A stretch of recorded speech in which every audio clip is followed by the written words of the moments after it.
prosperous, safe, and blessed 2020. With us this morning, the usual suspect, the Honorable Karl Samuda, the Minister with responsibility for education, youth, and information. Along with Minister Samuda, we have Dr. the Honorable Christopher Tufton, the Minister of Health, and we'll be having a comprehensive update on the dengue eradication program, as well as others. We also will have shortly joining us the Honorable Olivia Grange, the Minister of Culture, Gender, Entertainment, and Sport, and of course the final minister who will be joining us on the team, the Honorable Desmond McKenzie, Minister of Local Government and Community Development. May I also take the time to welcome the permanent secretaries who are also with the ministers, Dr. Grace McLean from the Ministry of Education, Youth and Information, Mr. Dunstan Bryan from the Ministry of Health, Mr. Denzel Thorpe, who is also here from the, did I say health alone? But you know, once you're healthy, you're well, right? So it's health and wellness. That's what we're promoting. So my apologies, health and wellness. And we'll also have Mr. Denzel Thorpe. I know he is somewhere around awaiting the arrival of Minister Grange. And to come with Minister McKenzie will be Mrs. Marsha Henry Martin from the Ministry of Local Government and Community Development. So we intend to have a very comprehensive post-cabinet. May I also welcome all the agency heads and certainly all the other senior representatives of ministries who are here. And as I speak, Minister Grange in a very, I don't get colors right, but it's pink, very nice, bright pink. Minister Grange, if you could, please join us at the head table. And so the order of presentations before I hand over to Minister Samuda, we'll have Minister Samuda giving the updates from Cabinet. Then we'll have Minister Tufton speaking about the dengue issue. Minister Tufton will then be followed by Minister Grange, and once he's here, Minister McKenzie will round out, and following all the presentations, then we'll have questions from members of the media and those who are here who certainly can add to our proceedings this morning. So, without further ado, we expect a very comprehensive kind of post-cabinet media briefing. Let me invite Minister Samuda with the updates on cabinet deliberations. Minister, morning. Thank you. Morning, everybody. We have a mini parliament here this morning. We have the two ministers so far, one to come with their respective teams. So if you look a bit, if it's because the room is a bit small, so we're a bit cramped. But I think when we're finished today, you'll have a far better idea as to exactly what are our plans in respect of these three ministries, plus, of course, the overall report on cabinet decisions. So welcome, ministers. Firstly, let me just say that the cabinet will be going on a 3-day retreat from Thursday, January 16th, as we continue to prepare the budget for the upcoming fiscal year. This retreat will continue until Saturday, January the 18th. I should pause to say that we have permanent secretaries, of course, our own permanent secretary who is with there every time, Dr. McLean, and I'm sure, and I do. Anyway, there are some permanent secretaries and heads of agencies, this JSIF, etc. So we're fully loaded this morning.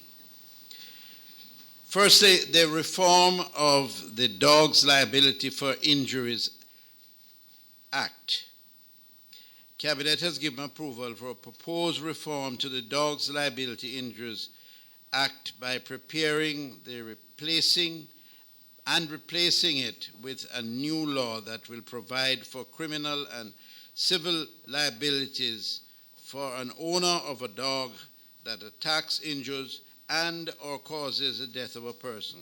Cabinet has given approval for drafting instructions to the Chief Parliamentary Council. This is something that has affected us in the Ministry of Education very directly, because you'll recall that one of our teachers from the St. Richard's primary was attacked severely, very severely, and in fact I'm sure that she's going to bear the effects of that attack for the rest of her life.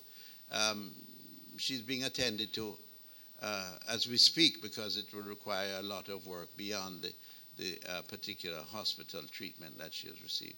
So it is a very timely situation. People must be held accountable for the management and control of their animals.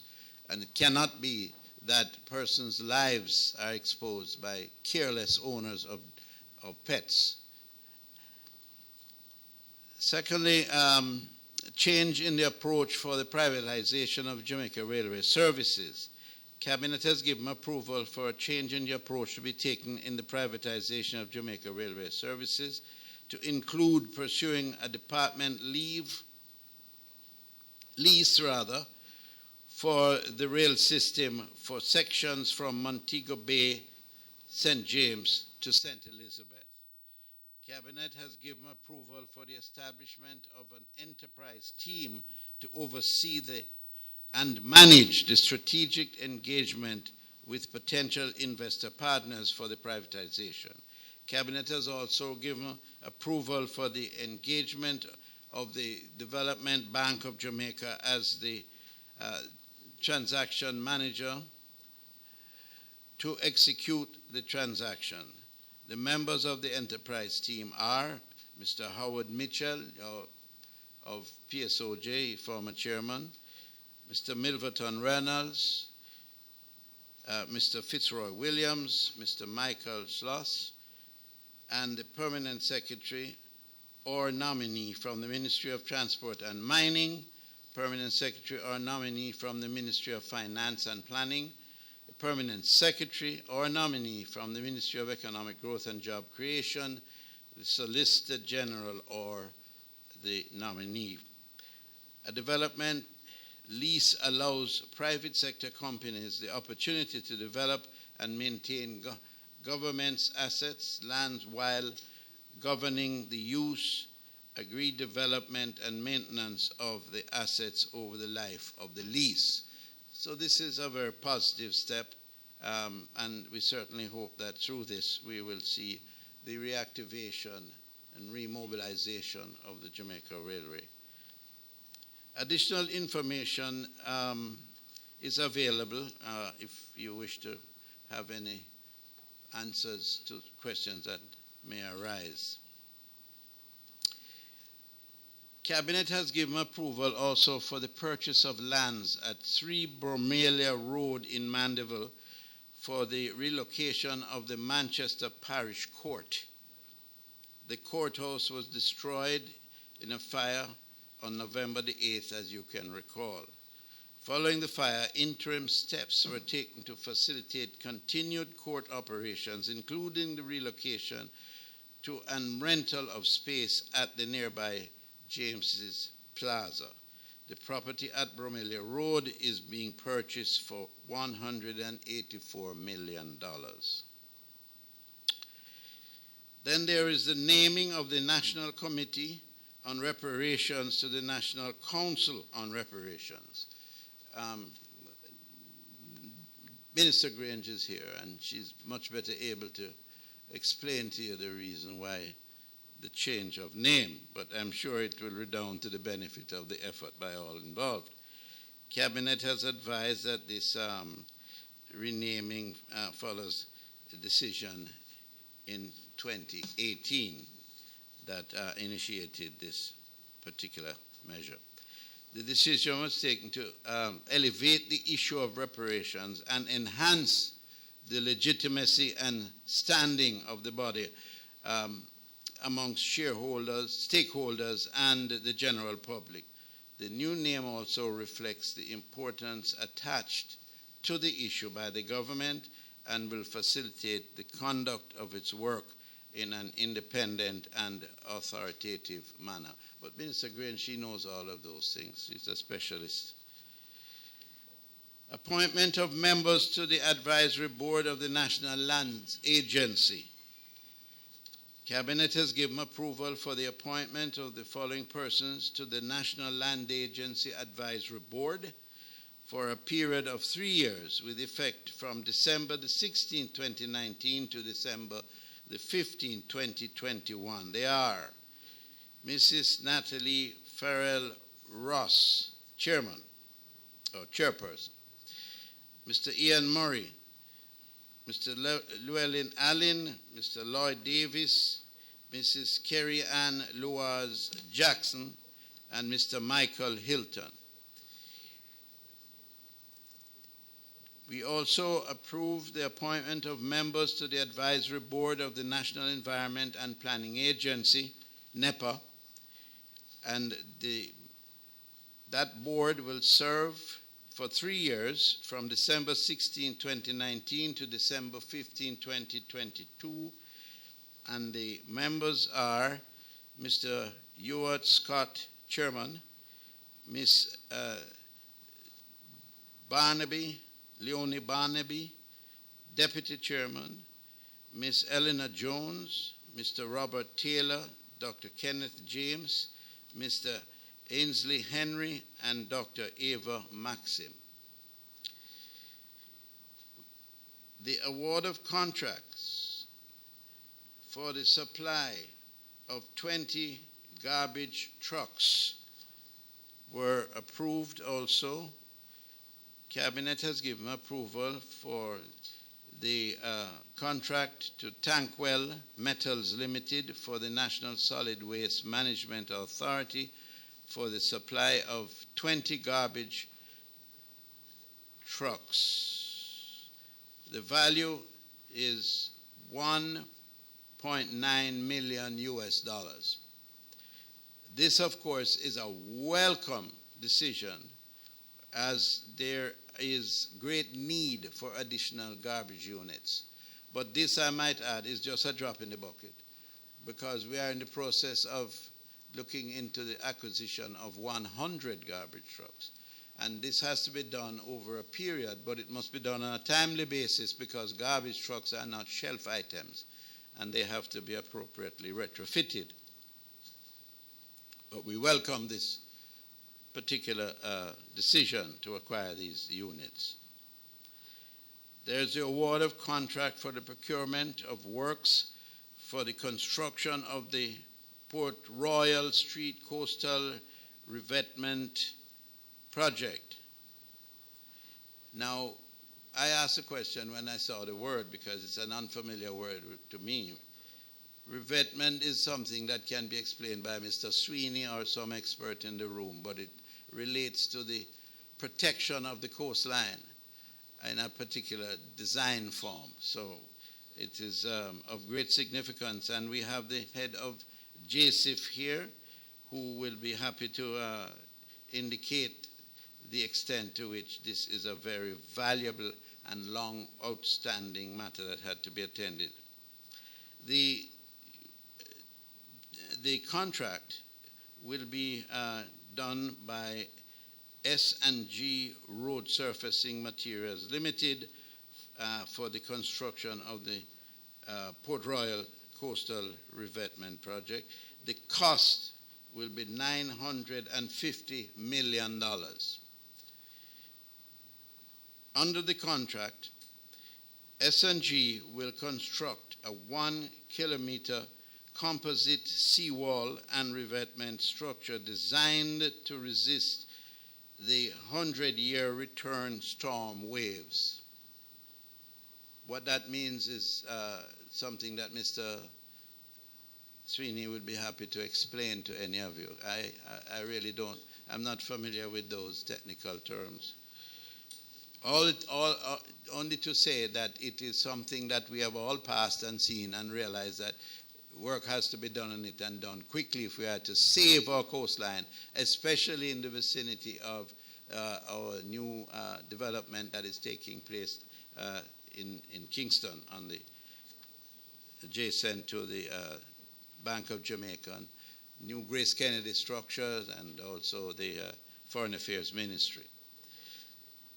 The road will be raised to reduce flooding risks, and this, of course, is something that has been the reason why the coastline has been eroded and continues to be eroded over time. And it will also, the contract includes the upgrading of minor drains crossing Port Royal Street.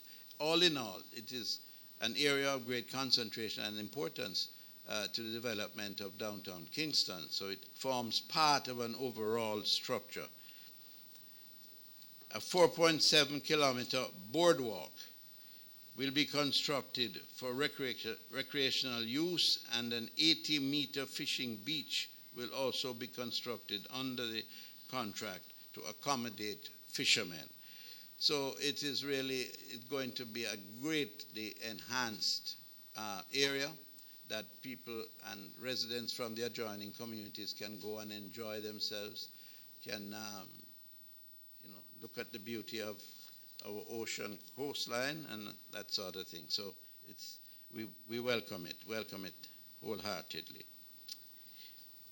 Now, I'm going to finally, there are just two little matters that we deal with in the Ministry of Education. You've all been aware of the controversy concerning the Edna Manley College of the Visual and Performing Arts. Let me say from the outset that I have sought during my tenure over the last 9 months, but the issue has really been brought to my attention and been dealing with it for the last 7 months.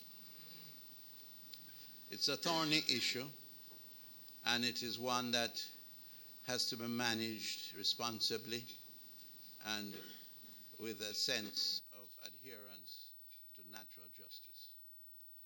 And I have said in the House, and I will repeat here, we are not about the business of causing any disruption to any institution through our treatment and interaction with highly trained professionals. And at the Edna Manley, we have a number of highly trained professionals who, by and large, we have a great amount of respect for. The process is one that has to be very transparent, and in keeping with that, I have appointed an independent committee to facilitate an investigation into the governance and operations of the college. This committee will provide me with an independent report which will assist with determining how to proceed to resolving some of the issues that have been facing the school. The committee will serve for 3 months, starting in January to March, when I expect that we will be receiving this report, which will guide the decisions that are ultimately taken by the board. The committee is to comprise of the following: Mr. Justice Dukaran,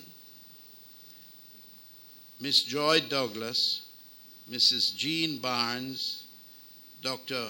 Felicia Marshall, Mr. O'Dane James, Recording Secretary, and Mr. Rohan Purcell. Hearings for the principal will begin between now and February the 5th.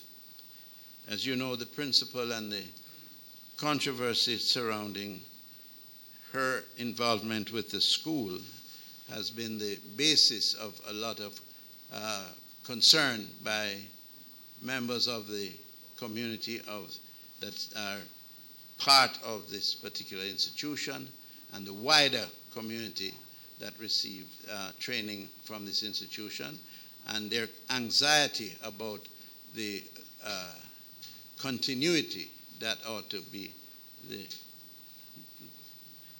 strategy going forward, where we have peace, we have harmony, we have cooperation, but at the root of it all, everyone involved must understand that there has to be, and the guiding principle must be good governance of the institution, adherence to proper managerial principles, and in that light, I'm looking forward to a much better working relationship with all concerned in the management of that institution.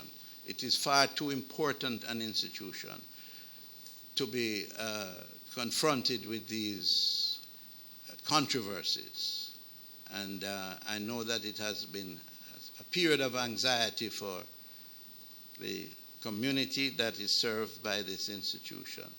And I just want everybody to be advised that we are doing everything in our power to bring about a resolution of the problems in the most amicable way possible, considering, of course, the most important element of all of this is the adherence to a sense of good order and proper management strategies that will lead us forward.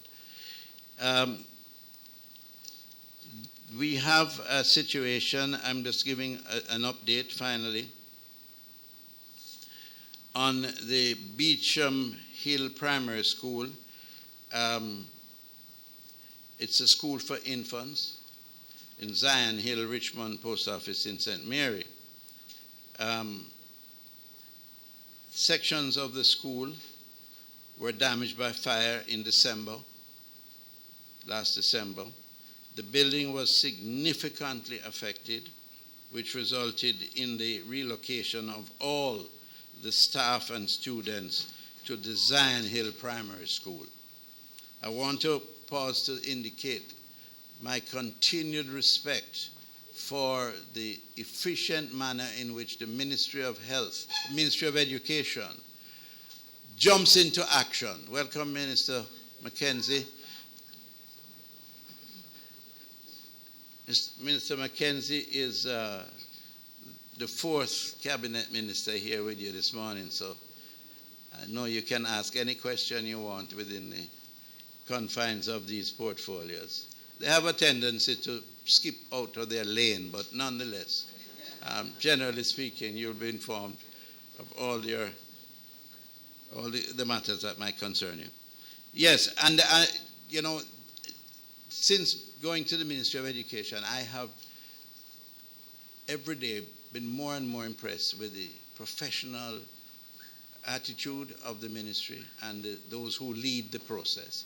And on every occasion when we have an emergency such as this, where facilities burnt and children's lives are put at risk as well as the teachers, the speed with which they're able to transfer students and to find facilities to accommodate them and to ensure that the process continues smoothly is something that continues to impress me more and more every day.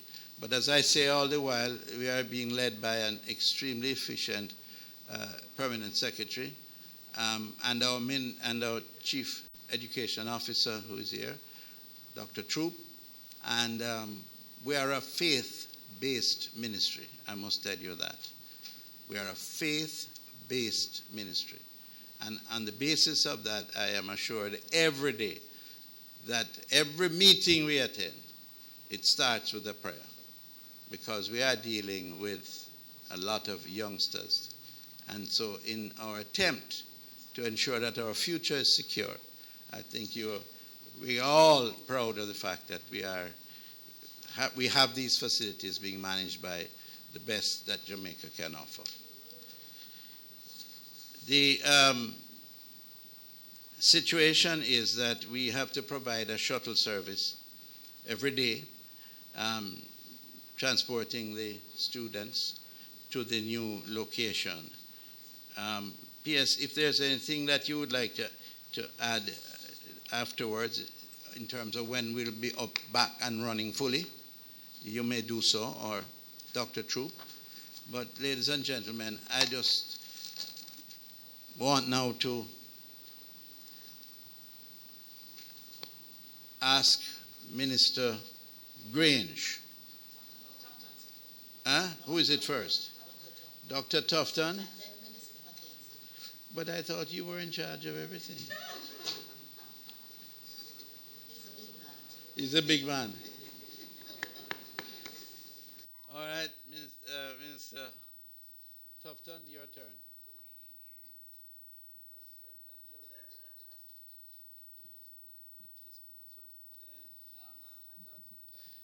Thank you very much,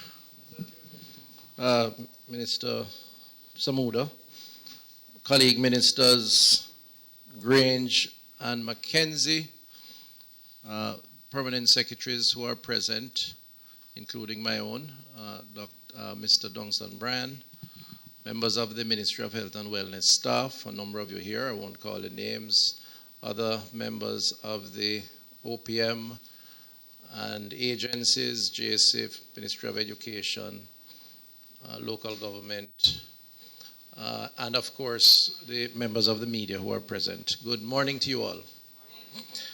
Okay, so I want to just thank Minister Samuda and the staff at OPM for affording us in health and wellness the opportunity to address this very important occasion. We could not have organized so many media personnel, Minister Samuda, on our own. I am asked to comment based on the discussions that have taken place at Cabinet and also announced in Parliament, comment on the issue of dengue, which we have been commenting on for some time. Given the year-long challenges that we have had, one of the most severe dengue outbreaks that we have experienced on the island, in the country, as is the case in the region, as attested to by the Pan American Health Organization and WHO. Today I want to speak to the general update of where we are, and then Ministers Mackenzie and Grange will address specific initiatives related to addressing the challenges of dengue. And I would like, as a sort of umbrella statement, to say this is a manifestation of the joined-up approach that the government has adopted to tackling this challenge, a challenge that depends significantly on all of us as Jamaicans to deal with prevention in terms of breeding sites and the control of breeding sites, public education, public information, which we will take from different angles using different media, and of course, on the more direct treatment or curative measures, the Ministry of Health and its preparedness to deal with those who are so affected. So I want to just thank you for joining us. Today, a major feature will be the National Cleanup Activation, which we had previously announced in Parliament, myself and the Honorable Prime Minister, that was part of dealing with solid waste, which is a major source of breeding for dengue. And Minister Grange will speak to that, being the minister responsible for the Labor Day Secretariat, and we're going to be modeling the cleanup around the approach to Labor Day. So in November last year, I sought and received Cabinet's approval to enhance the Ministry of Health and Wellness's intervention, and we announced this with a $1 billion expenditure as part of the enhanced vector control measures. The enhanced intervention seeks to include a multi-sectorial, multi-agency response through the establishment of the National Dengue Coordination Committee.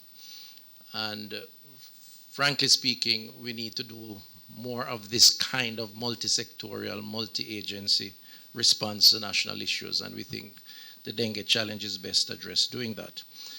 I want to place in perspective Jamaica's current situation in terms of where we find ourselves in this pandemic as declared by the Pan American Health Organization that has affected Latin America and the Caribbean region. And we have seen last year, 2019, well over 2 million cases of dengue recorded and well over 800, closer to 1,000 deaths across the Americas. So Jamaica is a part of that storm, if you will. Since declaring the outbreak in January of last year, the Ministry of Health and Wellness has ramped up its enhanced vector control program. And we've spent or allocated some $581 million to a number of agencies, NSWMA for solid waste removal, the municipal corporations, MPs, for vector control activities in communities across Jamaica. We have spent or allocated some $120 million for the temporary vector workers. We have 1,000 vector workers in the field working with the just over 200 permanent workers. And I want to just add today, as an additional measure financed by JSIF, an additional $90 million that will be allocated through JSIF for an additional 200 workers to be engaged in 30 vulnerable communities across the country. And I want to just recognize JSIF and the Office of the Prime Minister for this additional initiative. So in essence, we will see close to, well, over 1,400 workers in the field who are visiting homes, providing information, doing inspections, and treating water that is contaminated by the breeding of mosquitoes. We have spent $234 million to acquire 35 new vehicles, pickups, as well as vehicle-mounted fogging machines, vehicle-mounted foggers. So there are two types. There's a handheld, which is more challenging, covers less ground, and there's a vehicle-mounted, which is driven through a community and is more effective. Those pieces of infrastructure will be unveiled or released in another week or two. The vehicles are on hand. We're just waiting on the mounted foggers. And this will represent, I am told by Mr. Baker, who has been with the ministry for 30-odd years, right, Mr. Baker? Yes. 38 years, he says, that this is the first time in his career at the ministry any government has spent so much money on renewing and enhancing the fleet for vector control management. And I want to place that on record. So we are renewing the fleet, and this will go a long way in addressing some of the concerns in those communities. In addition to that, of course, we have spent resources on additional chemicals, additional brochures, all told adding up to the $1 billion expenditure. We have also expanded the fogging program in high-risk communities across the island. We have engaged private contractors where necessary to do that. And as said earlier, we will roll out the 35 vehicles to deal with the additional support for fogging. We have had some challenges in the field in terms of stoning of vector workers. You would have seen some of that carried in the media. And it is impatient of debate that we encourage, we speak to communities through this medium across the country to recognize the importance and the value of the vector control workers who are in the field visiting their homes. These workers have or should have identification. They should be uniformed, and therefore there should be no doubt as to why they are there. We can understand questions being asked if there is doubt, but they are supposed to be sufficiently attired with ID to not having a reason for those questions. In addition to that, the chemicals through the fogging or what is applied in the containers that is used are certified and approved for such use and are safe to operate or to be applied around an environment where we have residents, citizens dwelling. We do advise where persons have particular respiratory ailments for them to avoid the area where fogging is taking place for a period immediately after the fogging. But having said that, we are administering a procedure which is not going to cause any harm to humans, and indeed a procedure that will protect the communities by addressing the breeding of these mosquitoes or destroying the mature mosquitoes once they're out in the environment. So we appeal to the public again. Stoning the vector workers doesn't help your cause, doesn't help the community, and indeed it's illegal, and persons can be prosecuted for that. But that is a challenge that we have to continue to address, to overcome. On the ground, we have deployed, as I said, over 1,000 vector workers. That will be ramped up to 1,400 with the permanent and the addition from JSIF. We have, since November 2019, up to November 2019, visited a total of 1.6 million premises, where 4.7, and I'm rounding the numbers, 4.7 million containers were inspected, and approximately 500 containers were treated for mosquito breeding. 500,000, sorry. So of the 4.7 million, 500,000 treated for mosquito breeding. We will continue this engagement of the temporary program for at least 6 months after the outbreak is declared. And we have fogged, I am told, and inspected twice since September 2019, all educational institutions across the country. And that is an ongoing initiative to ensure that our schools are safe. In January 13, 2020, there were, and I'm giving the numbers now on dengue, some 9,356 suspected, presumed, or confirmed cases of dengue. That's January 13, 2020, 9,356 suspected, presumed, or confirmed cases of dengue. 1,066 in 2018, and 8,290 in 2019, which clearly suggests that last year was an extremely active year in terms of the dengue virus. More females continue to be affected by the virus compared to males in terms of the general population. The highest rate of suspected and confirmed dengue cases, 683.4 per 100,000 population, was among the 5 to 14-year-olds, followed by children 1 to 4-year-olds, 445.1 per 100,000 population. So just to conclude and be simplistic, younger persons are more vulnerable, and that has manifested itself in the statistics, 14 years and younger. And it's natural because of immune system weaknesses. And then the other vulnerable groups are those with chronic ailments and older persons.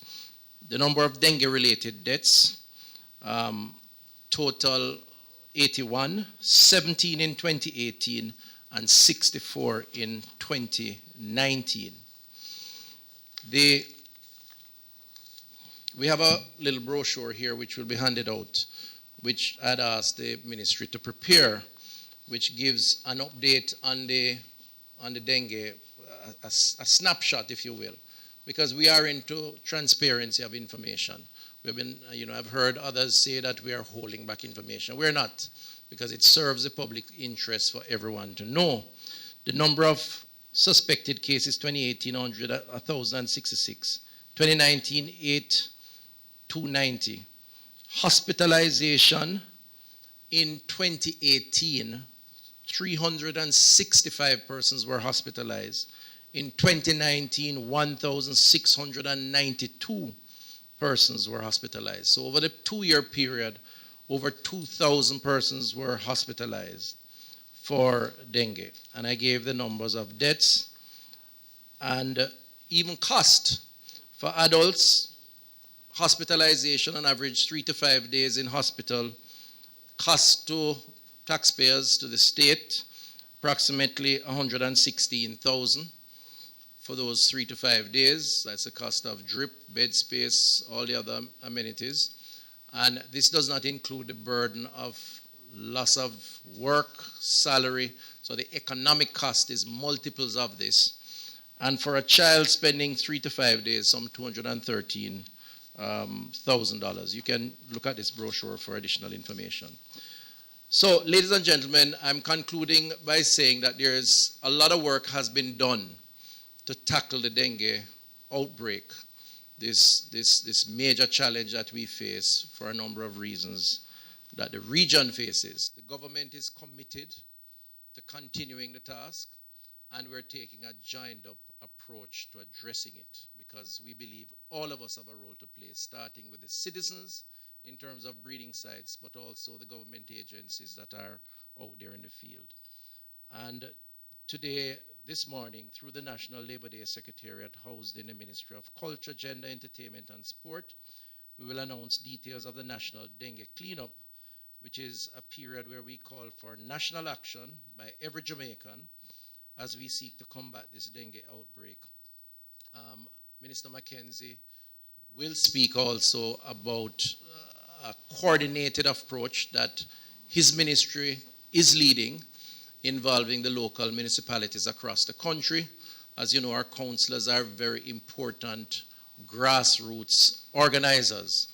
They know every community by virtue of their geographic representation responsibilities. And Minister Mackenzie has been providing excellent leadership in working in his regular schedules. The whole idea of public education, public information through his ministry, through the councils, through the municipalities. We had a very good meeting in Portland recently, well attended, with strong messaging, and he will give an overview of some of the other things that are going to be done. So I thank you very much, and I'm prepared to answer any questions after. Well, ladies and gentlemen, you heard the Minister of Health, very comprehensive as usual. And now we're going to move along. We're going to invite Minister Mackenzie. He's the man who is at the heart of all of our strategy with respect to this cleaning up of the towns across the country and providing the facilities that help us to grow and develop. So, Minister Mackenzie. He's a downtown man, you know, so he'll explain it in graphic detail. Thank you, Senior Parliamentarian Minister Samuda. Colleague ministers, ladies and gentlemen, good morning. The Ministry of Local Government is pleased to be a part of this collective response to the dengue outbreak that the country has been experiencing over the last couple of months. The local authorities will be playing a very significant role, or they have already started to play a very significant role in the response to the dengue crisis. Following a meeting that was held jointly between the Ministry of Health and the Ministry of Local Government the day after Boxing Day, to show you the importance that we place on this issue. The local authorities have established committees, which we call the Dengue Response Committee. These committees will operate outside of the normal public health committee of the local authorities. The only business that that committee will discuss and look at is the question of dengue. I am pleased to announce I just met this morning with the mayor of Spanish Town, and he has advised me that the St. Catherine Committee is up and running, and they have also submitted the program of activities that they will be undertaking in the parish of St. Catherine. We were in Portland last week, as Minister Tufton mentioned, and that program in Portland have also started. The minister met with the councillors and other technical staff within the Portland Municipal Corporation. We have undertaken to hold some 14 town hall meetings in every parish capital across the country between now and the end of March. And the main feature of these town hall meetings will be the question of the dengue response to the various communities. The Social Development Commission, the SDC, have been tasked with the responsibility of coordinating the community-based activities within the respective communities across the country, working closely with the local authorities to coordinate the programs. And the programs are going to include public education, where we tackle communities to stress the importance of what needs to be done. And there are some challenges, as the minister mentioned, that we are going to face. Because the minister spoke about the lady with the water, with the tablet. And when I spoke to her, she said, Mr. Mackenzie, the only reason why I know the water good is because I see the little something that might wiggle up in the water. And she refused to accept that putting the tablets in the water is to her benefit. And those are some of the challenges that we are going to be facing out there in educating the public. And we are going into the schools. We're going to be using the Office of Disaster Preparedness and Management, ODPEM, to be a part of that program, to get into the schools, working with the Ministry of Education, working with the Ministry of Health. But the greater portion of the work will be undertaken by the National Solid Waste Management Authority. And that is the heavy lifting. And I want to mention, ladies and gentlemen, because as we look at our response to the crisis, we must also ask ourselves, how much of this crisis have we contributed to as a people? I'm looking at a number of gullies in the corporate area that is slated to be tackled in this round of cleanup. These gullies have been cleaned before. We have done it before. But it is because of the disregard for law and order. We have to go over and do it all over again. And I want to use this medium to appeal to the various communities. I have gullies in my constituency. The major exit points to the Kingston Harbour is in my constituency. Minister Samuda has the Sandy Gully running through his constituency.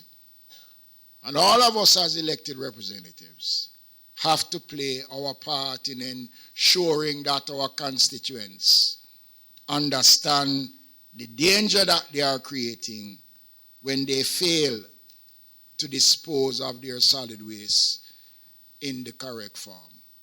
We are going to be working closely in this initiative because at the end of the day, it is the country's interests that is important and not one's personal interests.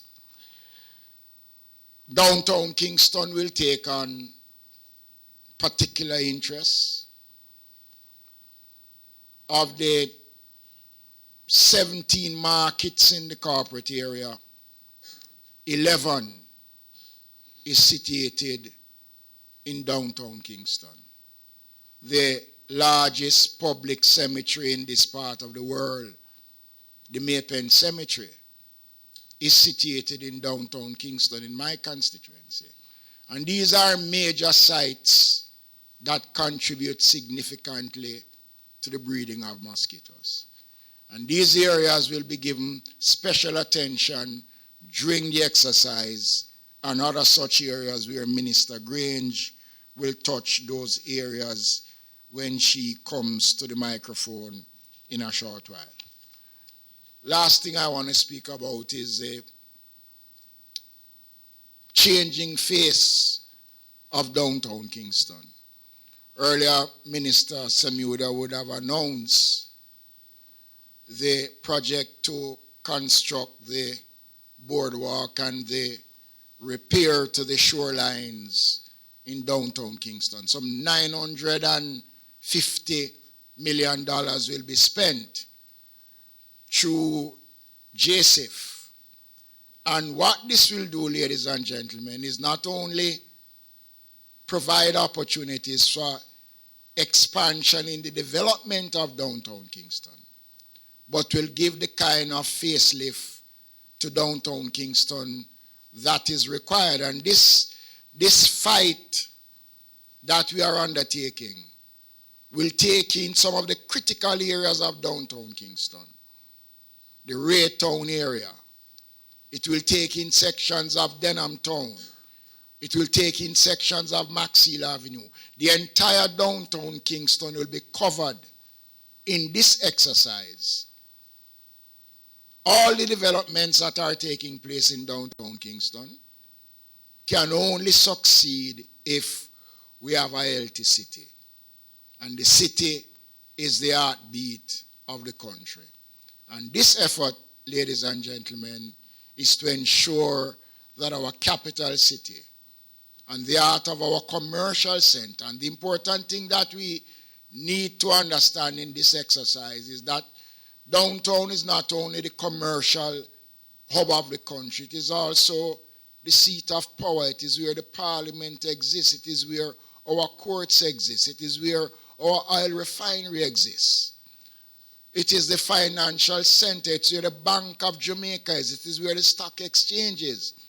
The two largest hospitals in this part of the world, the Victoria Jubilee Hospital and the KPH, is situated in downtown Kingston. So therefore, it is important in this exercise that all of us become critical players as we seek to advance the fight against the dengue outbreak. I thank you.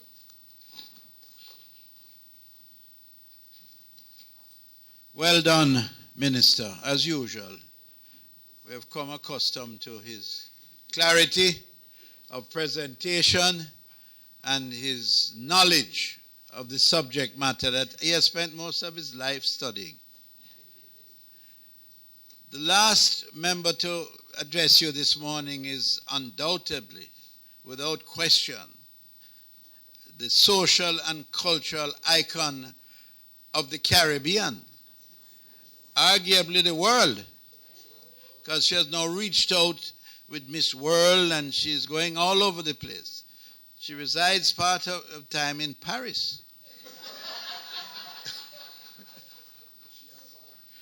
But we are exceedingly proud of our icon, Minister Olivia Babsy Grange. She has the formula that whenever we get a little despondent, she gives us reason to know and understand who we are and lifts the spirit of the ordinary Jamaican to feel that they have a part to play in this country. So it is with pleasure that I ask her to address you this morning.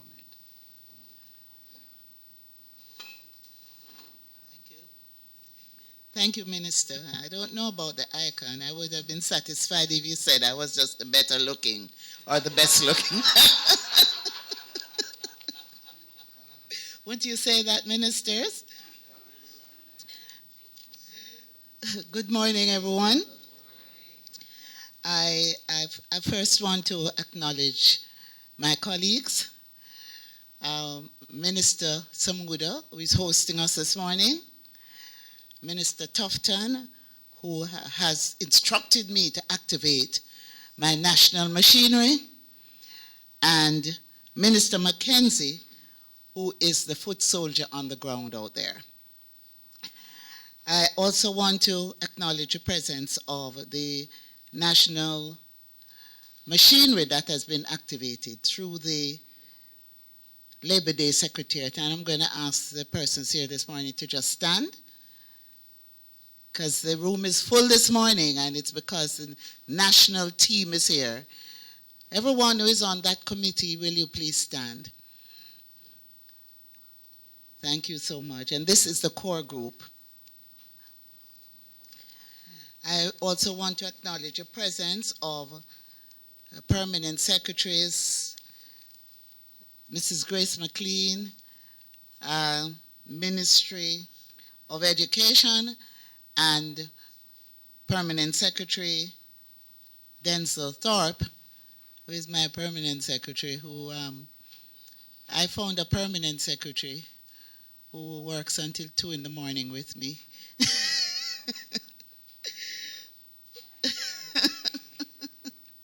And he's standing up well. He's doing good. So, in the best tradition of collaboration, and of course I must recognize Mr. Sweeney, who is here from JSIF, who is also playing a critical role in this exercise. In the best tradition of collaboration and joined-up government, the Ministry of Culture, Gender, Entertainment and Sport has activated the ministry's national machinery of the Labor Day Secretariat at the request of the Minister of Health and Wellness. And we have been working closely with the Ministry of Local Government and Community Development, as well as the Ministry of Education, Youth and Information, several other agencies and volunteers to organize a national cleanup as part of the country's response to the dengue outbreak.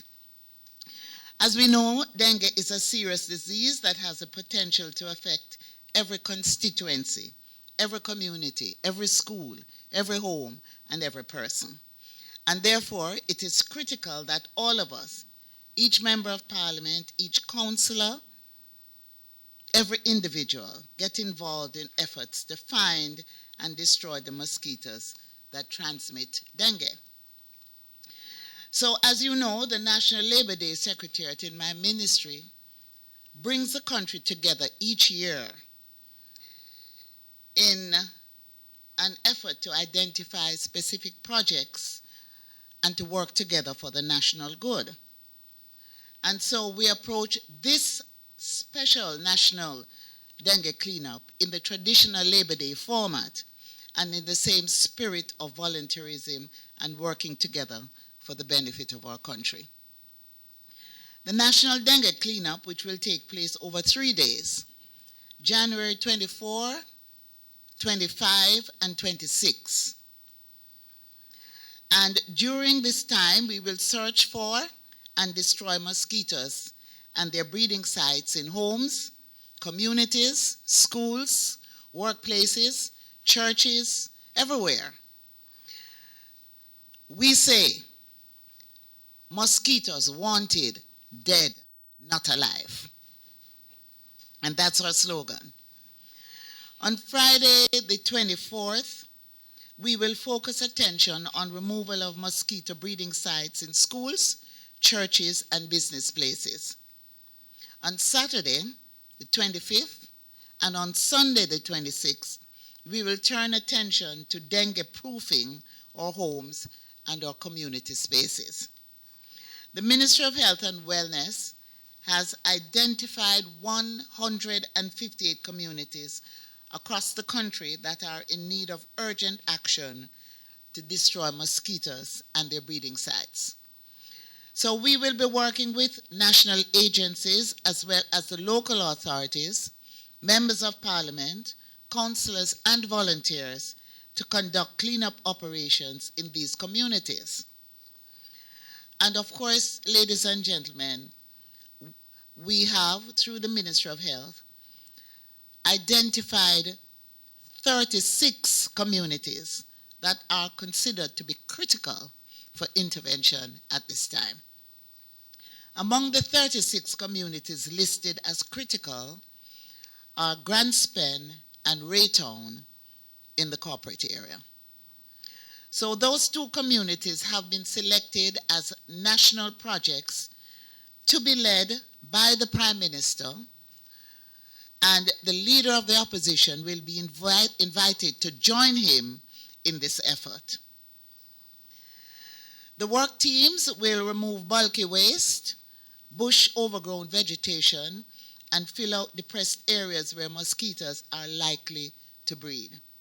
But a critical part of the intervention will be our interaction with residents, where we will be encouraging and showing them how to cover drums and other waste holding containers and emptying or destroying containers as necessary.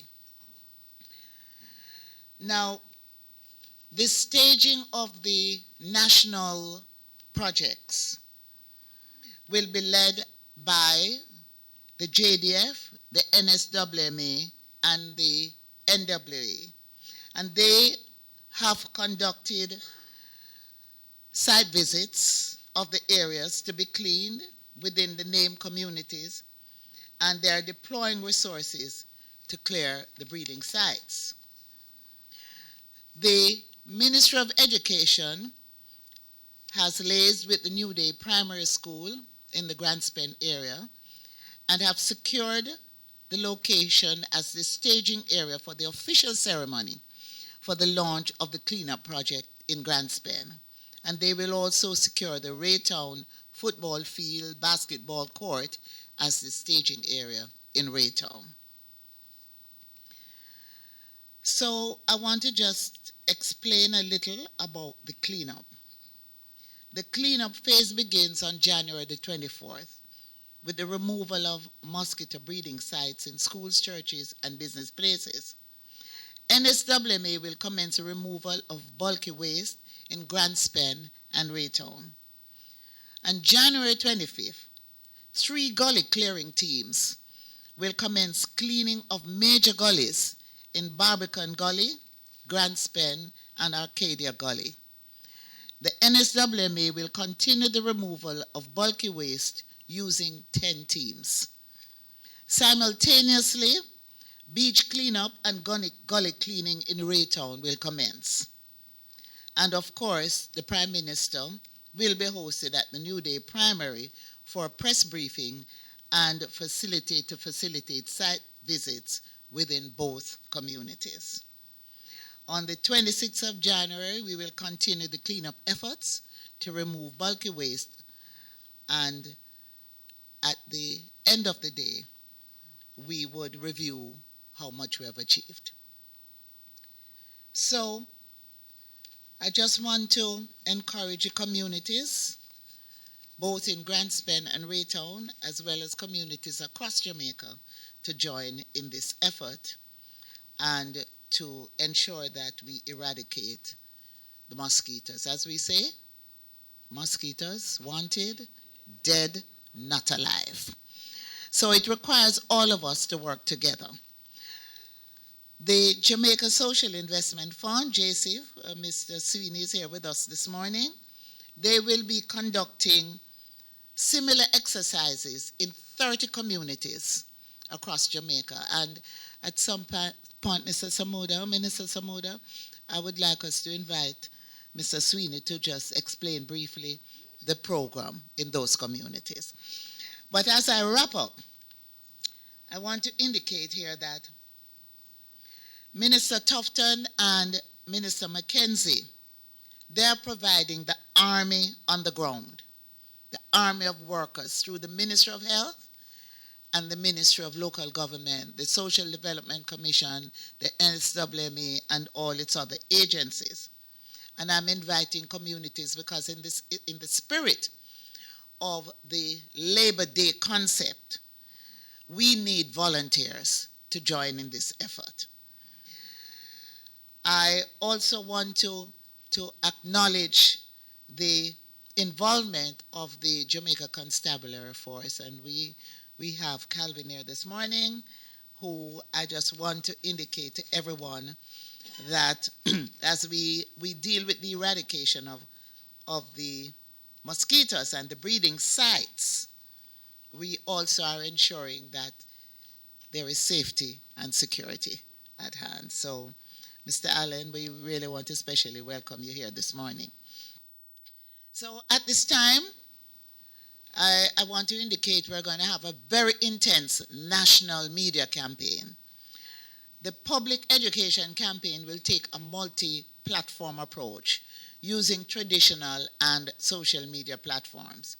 You will see ads in the newspaper, you will see ads online and on all social media platforms. You will also hear radio ads and a jingle to help to rally Jamaicans. At this point, the ads, if you look at the back of this brochure, this is the printed material that you will see ads in the paper. And I'm gonna just for your benefit, we will play 2 jingles. This campaign will continue beyond the 3-day program. We're going right across Jamaica in every community. And so this can be considered as a launch. And then the work will continue going forward until we get the mosquitoes wanted, dead, not alive. So I'm going to just ask for the jingles to be played, after which Mr. Sweeney will come up and say a few words. Jamaica, this are the national cleanup crew. Come join the fight, stop mosquito from bite you. Got me, we are go clean up school, workplace, home and community too. Let us fight against dengue. Join the National Dengue Cleanup Crew as we search for and destroy mosquito breeding sites from January 24 to January 26, 2020. Jamaica, this are the national cleanup crew. Come join the fight, stop mosquito from bite you. Mosquitoes wanted dead, not alive. A message from the Ministries of Health and Wellness, Culture and Local Government.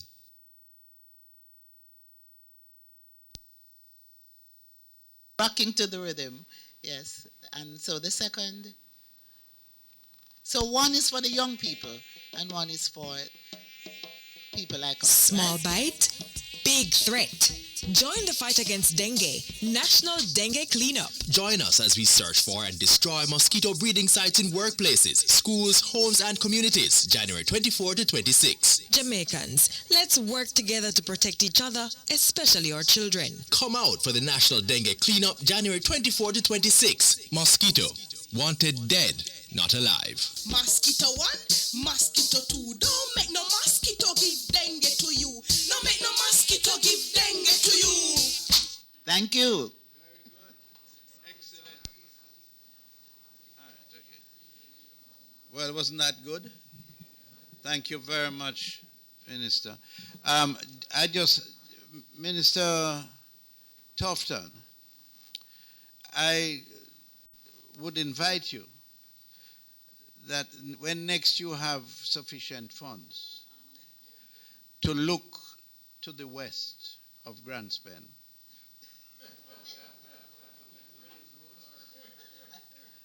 and realize that not only do we possess arguably one of the best, if not the best, primary schools in the country, in St. Richard's, one of the most unsightly gullies, because when you're looking for where waste is deposited, you don't look in the bathroom. You look at what emits out of the bathroom.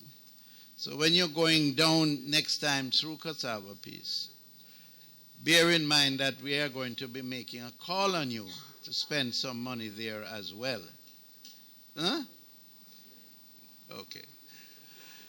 However, Mr. Sweeney, when you are passing through Whitehall Avenue and Reddills Road, you will, I'm sure, recall that we have a date to deal with a matter on 100 Lane. Am I correct? Wonderful. So would you like, as requested by the minister, to explain the situation to us?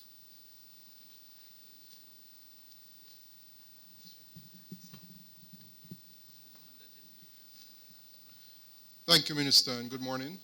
Acknowledges to the ministers present, permanent secretaries, and senior government officials. I simply wanted to say this morning that it is a great initiative led by this joint-up arm of government for us to really take the matter of the dengue into communities across Jamaica. And the Jamaica Social Investment Fund, since 2014 actually, has been maintaining an environmental and solid waste management program in 30 communities across 7 parishes. We've done this in collaboration and partnership with the Ministry of Health, as well as the Ministry of Local Government through the SDC and the National Solid Waste Management Agency. And some of the outputs that has come from that, for example, is the improvement in solid waste management infrastructure, that is skips enclosures, drums, as well as composting. There has been the training of environmental wardens as well as vector control workers. We've trained and implemented and engaged in excess of 300 plus workers in these communities. And so as a part of this same initiative, we intend to remobilize the vector workers, as Dr. Tufton had said, as a part of the temporary program, as well as equip them with the necessary mosquito nets for the drums and the other implements that they use as they go through to carry out their work. And this will be done, yes, Minister, to support the cleanup day, but I think the important thing you said is that beyond the 3 days, our focus actually is for the next 3 months. Right, so we actually intend for this program to carry through to the 30th of April.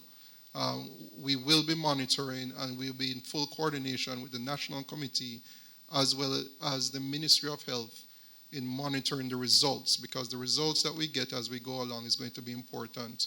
And so the metrics in terms of what Dr. Tufton spoke to in terms of cases and the identification, the metrics in terms of tonnage of waste that's been removed, all of these things will give us the indicators as to whether or not the program really needs to be extended beyond that, because certainly our experience has been, we went through this, for example, with Zika, and certainly our experience has been that 3 to 4 months of an intensified focus. And also what has been mentioned by the ministers is that this is an island-wide program.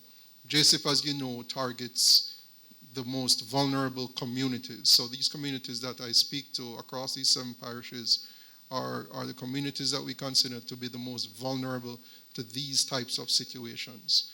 And so the environmental management program we're doing here will ensure that these vulnerable communities will also receive the resource capability that will ensure that they also have the ability to be a part of this program. So we're quite pleased to be a part of this initiative and join forces across government. We are government, and so it's one and the same as far as we're concerned.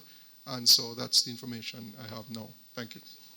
Listen, we're going to ask, we'll open the floor now for questions. But if you could just make it as brief as possible, because there are other commitments to follow immediately. You want to do that? Yes. All right, I think Minister is quite exuberant this morning, so we just ask real quickly, we have 2 microphones at the back for members of the media to raise their hands. I know the time is far spent. It's, I think, about 10:30. We started just after 9. So at the back, in the blue, Happy New Year to you. There's a microphone here for the ministers as well, if we could have one here. Yes, go ahead. Good morning and Happy New Year to everyone. 2 very quick questions. Edmund, just identify yourself if you real sorry, quickly. Edmund Campbell, Gleaner Company. 2 very quick questions. I'm sorry that the ministers will have to leave shortly because I have several questions, but I'll just start out with these 2. On the question of the cabinet retreat, Minister, could you tell us, given us an idea as to when Parliament will be prorogued, 1, and 2, when we'll have the ceremonial opening of Parliament? That's the other question, which is a public interest matter, does not necessarily relate to what we discussed this morning. You were in Parliament yesterday, Minister, and your counterpart, Dr. Maurice Guy, raised an issue with the Speaker of the House of Representatives. He indicated to him that in an earlier meeting, which was the Public Accounts Committee meeting, which was held in the morning, that questions were asked of the Auditor General regarding the Caribbean Maritime Institute audit that was done, if the report was sent to Parliament. She told them in the affirmative that the report is with Parliament. The Speaker of the House of Representatives had said that as soon as he got the report, he would table it.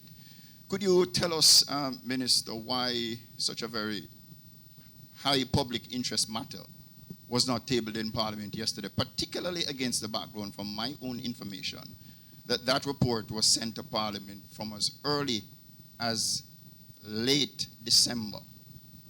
And there were more than 20 reports that were tabled in Parliament yesterday. Could you give us an idea as to why such a very high public interest matter was not tabled? Thank you, Edmund. Minister, if you could write here for me.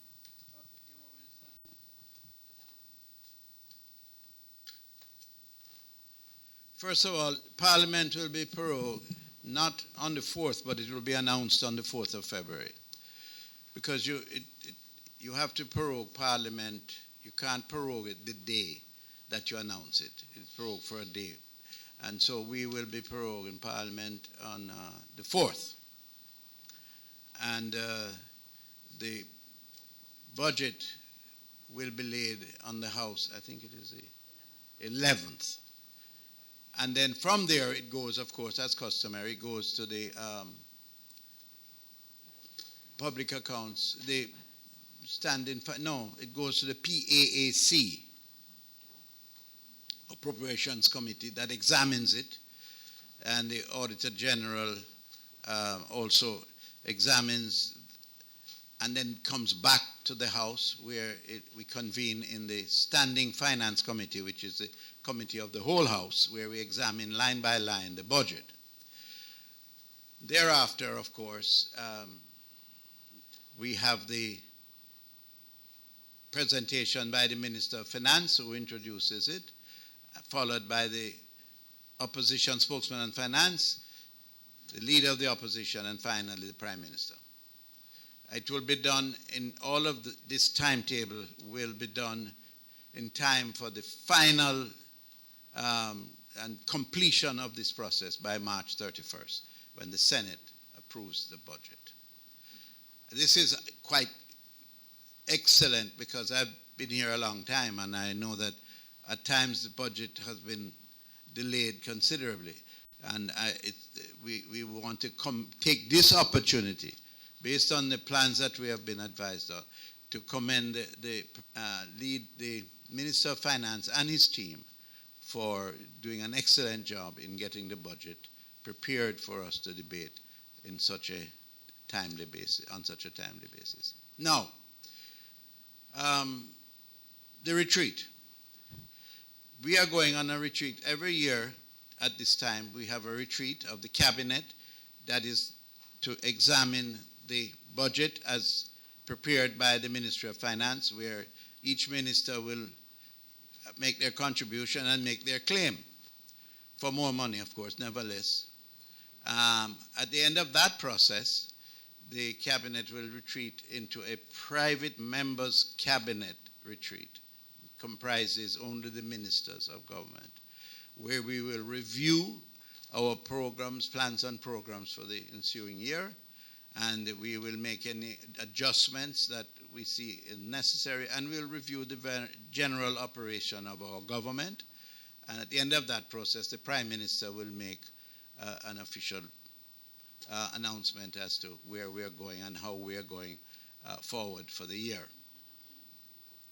That's Parliament. I know that it wouldn't take long before somebody would ask the question that was asked today about the matter raised by Dr. Morris Guy, leader of opposition business, on Auditor General's report dealing with the CMU. It is not in my place to determine the timetable in which governs the laying of those matters in the House. That is left to the Speaker of the House. And I'm to advise you that I had discussions with him yesterday, and there are aspects of that exercise that has given him some pause. And he has undertaken to advise Parliament prior to the next sitting of the House on exactly what his decision is. It is actually the decision of the Speaker of the House. If there are any aspects of any matter to be brought to the House that gives him reason,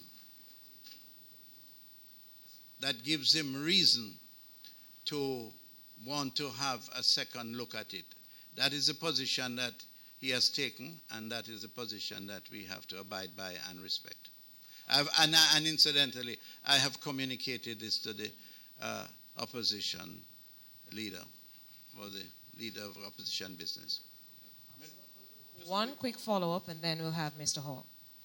Minister, could you confirm if there is a legal issue surrounding the discussion that you had with the Speaker? Is there some legal challenge being considered? I don't wish to reveal that information. A discussion between myself and the leader, or for that matter, a discussion between myself and the leader of opposition business, is exactly what it is, intended to be a discussion between us and not the wider public.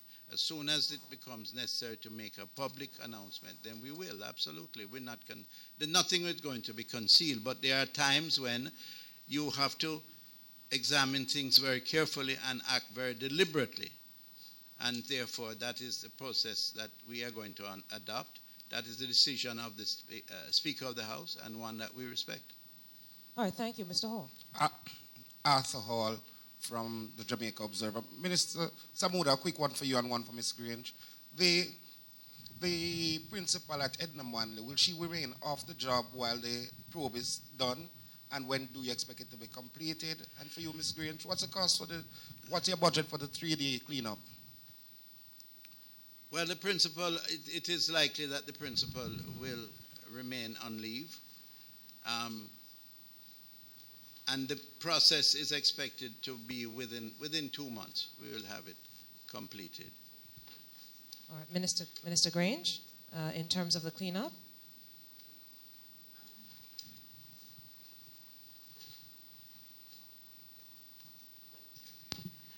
I know so far overall $1 billion have been spent already. This is a joined up approach. It's still a work in progress, so we're not able to put a final figure. But, we can't spend too much to secure the safety and the health of this country. Thank you. Vanilla Perseus, That? Yes. TVJ, RJR. I see you with a book. It means that you only have 2, correct? Well, I'm crossing out the CMU one because the minister has already responded to that. But Minister Samuda,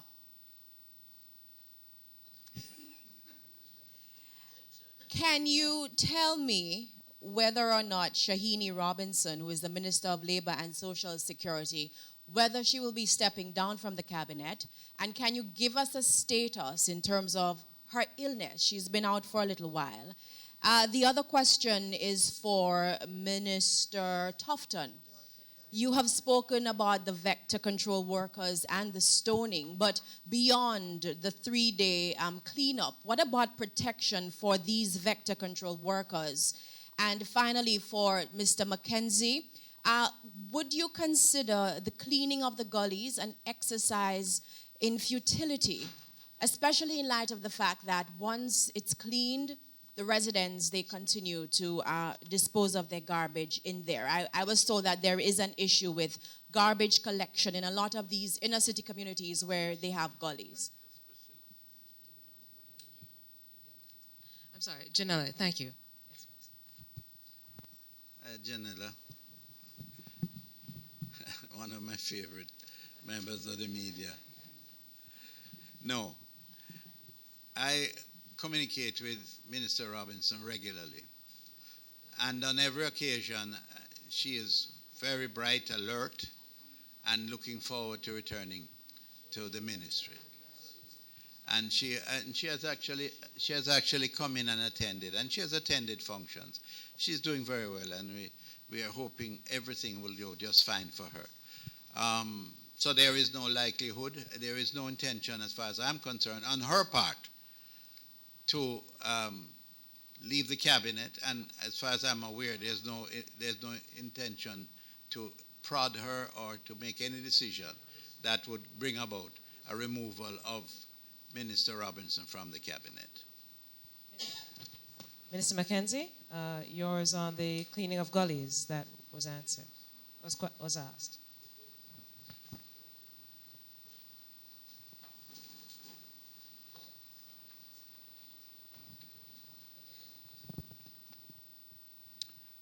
We are obligated to clean the gully whether we clean it repeatedly over or not. And you would be the same one, would be critical of us if we don't clean it.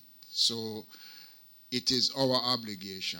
We are committed to clean it, but we are going to ask you to help us to say to those persons that it is not the normal thing to do.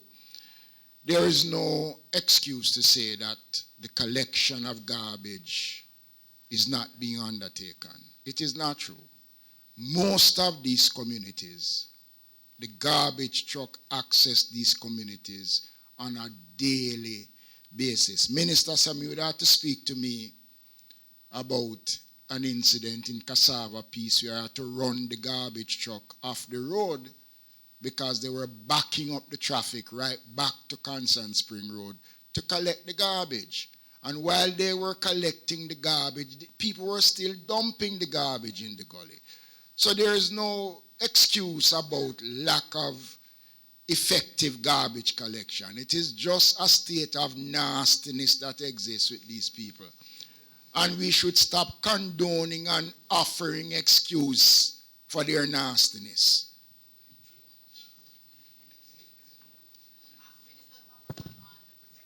Yes. And this is the final response as we seek to wrap up this morning. Thank you very much. Yes, the vector workers are in fact part of a critical part of the response. Under the Public Health Act, we do have authority to carry out our duties in a manner that gives us the protection. And so one can, if they abuse the public health workers, in this instance the vector workers, initiate prosecutory proceedings. In other words, persons can be arrested and charged. The issue of vulnerable communities is an issue that has been raised. We have sought to engage a few approaches to dealing with it. One is the public education and information, because we don't take it for granted sometimes that the aggression is only as a result of persons wanting to abuse the workers. There is always going to be a margin of error in terms of persons not being totally clear on what the health effects are probably of the fogging.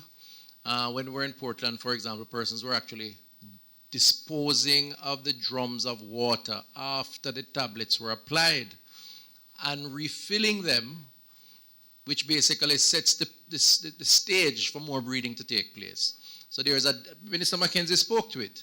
There's a definite public education program, and I'm not going to sort of not assume that we need to do more and always need to do more. So that's one.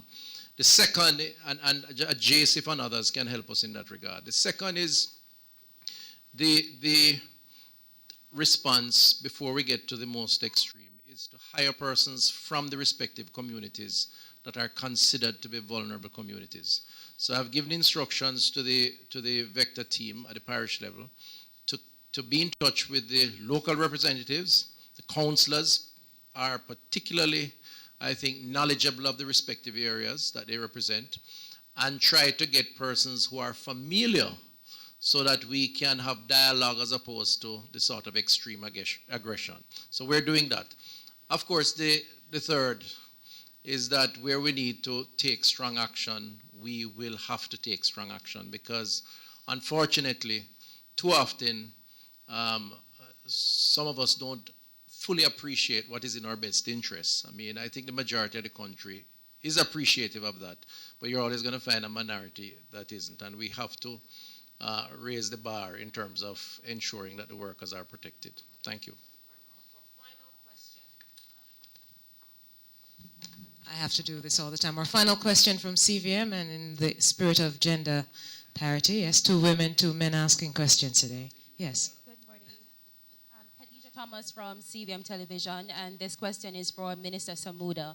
Last year, there were reports of 2 secondary schools that were taking biometric information from students, Mona High School and Merle Grove. I believe Mona was only teachers, but for Merle Grove, it was teachers and students. Can you provide me with an update on where we are with those investigations and whether any of the schools will be sanctioned? Very quickly. That practice has been terminated because when we examined it carefully with the leadership of the ministry, permanent secretary and chief education officer and others, we came to the conclusion that we would terminate the actual lifting of fingerprints, but the provision on the equipment that they were supplying it with, you could utilize a card. No?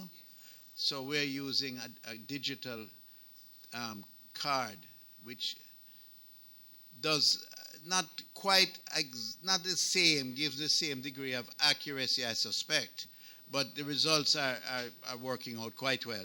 So there's no taking of fingerprints. No taking of fingerprints. We terminated that.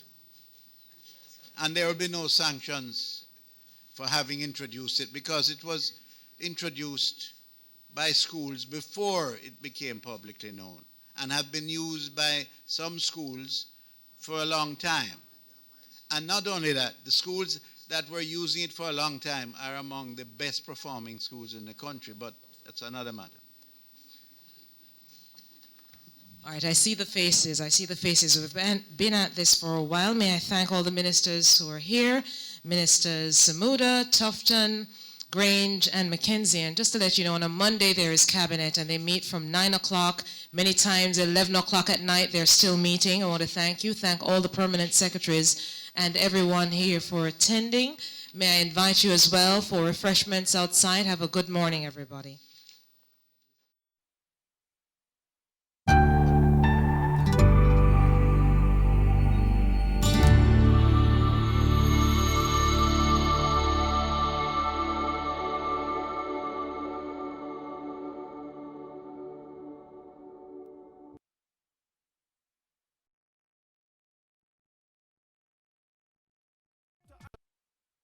If you no want pop down and fenke, you fi burn mosquito and run with dengue. So no make water cycle in open container. For them we breed